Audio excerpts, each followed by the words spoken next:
숄더 패킹을 하면 견갑골의 자연스러운 상방회전을 방해하고 어깨 충돌을 일으켜 통증과 부상까지 발생할 수 있다는 의견이 있습니다.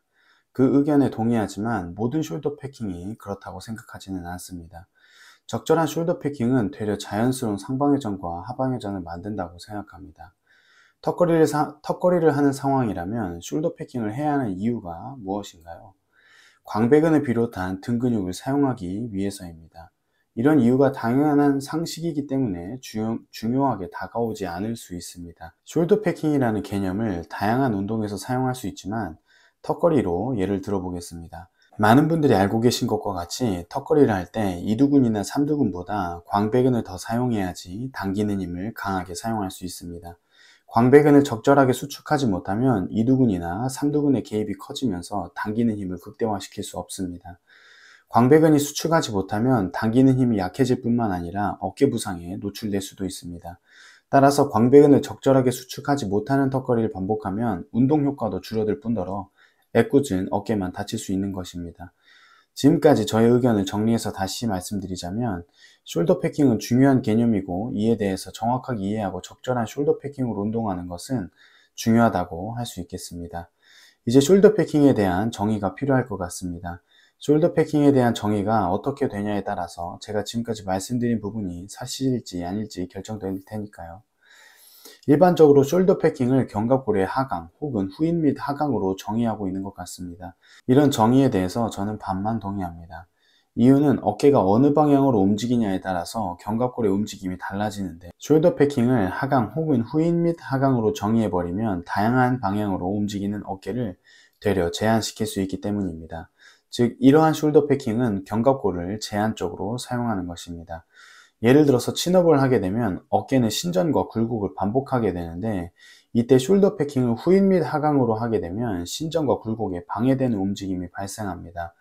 팔을 앞으로 움직여야 하는데 견갑골을 뒤로 잡아당기고 있으니 움직임이 제한되는 것이죠. 그러므로 숄더 패킹을 견갑골의 하강이나 후인 및 하강으로 정의하는 것은 완벽한 정의가 될 수 없다고 생각합니다.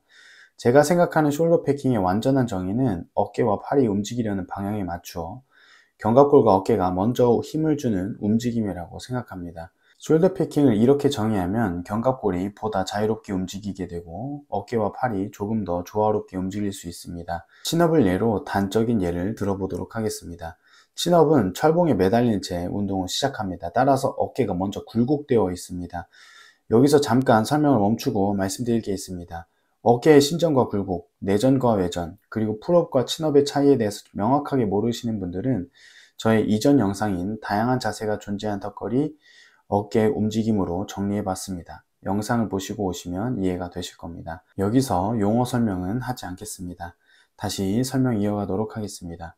철봉에 매달려서 굴곡되어 있는 어깨와 신전되어 있는 팔꿈치를 어깨 신전과 팔꿈치 굴곡을 하면서 당기게 되는데 팔꿈치가 굴곡하기 전에 어깨가 먼저 신전해야 합니다.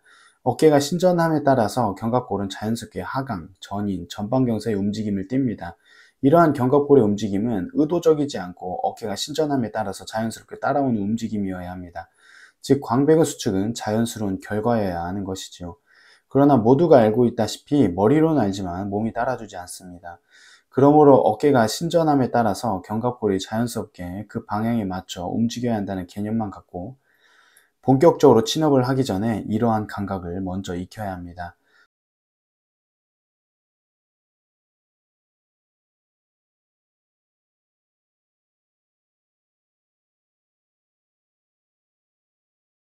제가 방금 소개해드린 이전 영상에서 친업은 할로우 자세와 병행되어야 한다고 말씀드렸었습니다.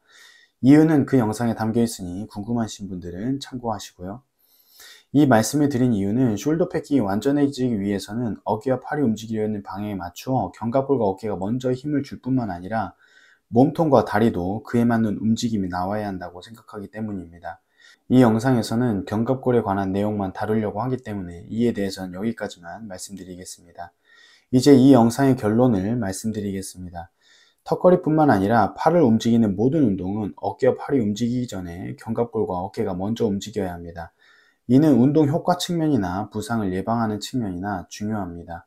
따라서 견갑골과 어깨의 움직임을 만드는 숄더 패킹은 중요한 개념이고 운동할 때 적용해야 하는 개념입니다. 운동할 때 자연스러운 움직임을 추구하는 경우가 있습니다.